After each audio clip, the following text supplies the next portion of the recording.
Hi, I'm Anthony from Learning to Play the Guitar. In this video I'm going to explain to you what the CAGED chord system is, how it works and how you can use it to create guitar parts in songs and to use it while improvising in songs as well. So the term CAGED comes from the open string chord shapes of C, A, G, E and D. So using these five shapes you can play the notes of the C major chord, which are C, E and G, in various positions along the guitar neck. So the first shape we're going to use is just C for C major, so that's regular old C chord there, which you can see, and that's plain old open string C major chord using the C major shape, or the C shape. So the next shape we're going to do is the A shape, and this shape will come from the A major chord. Here, now we're going to make that a bar chord, or the 5-string bar chord, by putting the first finger there and the 3 fingers up there, and that's all the way through. There's your A shape, but that's playing C major as a bar chord. Now the next shape is going to be based around G, and to actually make this shape work further up the neck, we're going to have to bar at fret 5, second finger stretching all the way over here on fret 7 where my dot is, third finger here as we go through, and little guy tucks in underneath down the bottom there, and that's the G shape. But technically what we're hearing there are notes of the C major chord, so there's a C, E, G, C, E, C notes. That's still C major what we're listening to, even though we're using the G shape in a very awkward way. So the next one is another C major bar chord, which you might be familiar with, based around the E major shape, sliding that up to fret 8, adding the second finger there and the pair there, and that's a fret 8 C major bar chord, which is a fairly standard way of playing C. And the next one is a bit stranger, based around the D shape, or the D triangle as I like to call it here, and then we're going to slide this triangle guy all the way up to fret 12, where these notes become the 3 notes of the C major chord. So we have ourselves now a G, G, C and an E on the bottom string there. So, but to get extra notes into that, I'm going to bar across fret 10 with my finger to add these extra 2 notes here in the bass and awkwardly play the triangle this way. So that's an example of using CAGED. So C shape, A shape, G shape, E shape, and very awkwardly up the top here we have the D shape. So that's for C. So I'll do another example based starting on the G chord, so you can compare that to another chord. So here we will start off with the 5 shapes for G major. So this is just plain old open string G major, which we should know. So following that, now we're going to use the G bar chord, which is again based on the E shape, but now here. So that's your G major fret 3 bar chord there. Yep.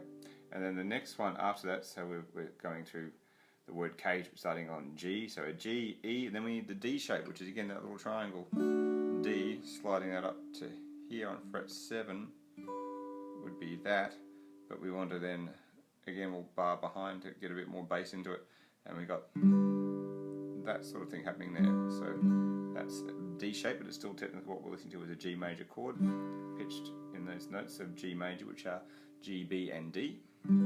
Following that one in particular, now we're going to do the start again with C. So we had G, E, D shape, now we're going to go C shape, but this will now involve me barring across this fret here, which is fret 7, sorry, where my dots are there, and I'm going to do this again slightly awkward shape here, which is from the C shape, but this is all up here, if I pressurize properly, is G major, the notes of G major we're listening to there.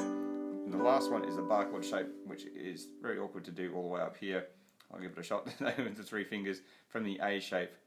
You can sort of tuck the 3 guys in, trying to get that bottom string in, which I can do, but often you'll just play it with this as a high bar chord if you're going to do that, which you'll hear in some songs. So that's from the A shape. So in this case we went from G shape, E shape, this little G major chord that we're listening to, D shape, following by starting with the C shape, and then I'll just do it this way because it's easier, the A shape. As some of these shapes are very awkward to play, you don't usually play the entire shape, but you'll end up just playing parts of it. So for example, with the D chord shape, the old triangle shape here, I often will find that you can just slide it up to here on fret 7, and that becomes a G chord. So sometimes just using those 3 particular strings there is quite fine. And so you get other elements like that. Another example would be, say, if we're going to use the G chord shape, we want to slide it up to here instead of doing the whole crazy thing for C.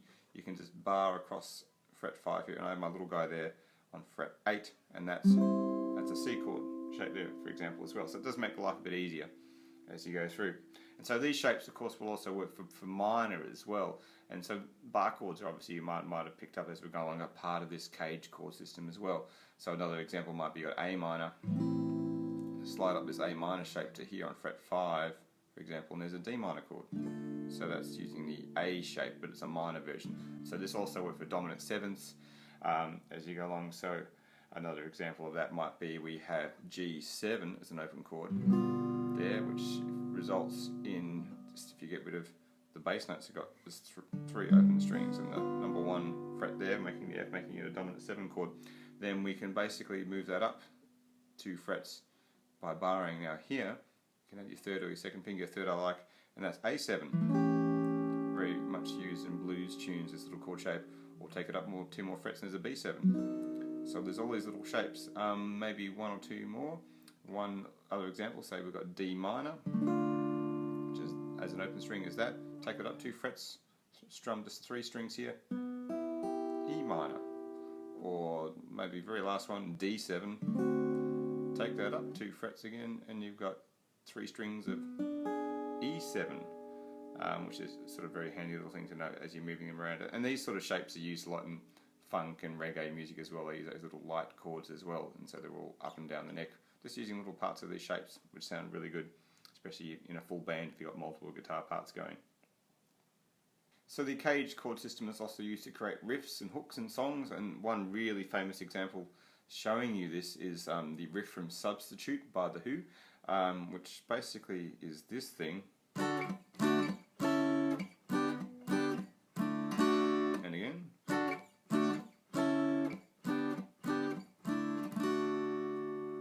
So what's happening here is there's a D, but this part of it, which is from the D bar chord, but it's using a bit of it with an open D in the bass as you go through, normal D, which is obviously the D triangle. Then here you've got a bit of an A with a D in the bass, so the A would be from the bar chord.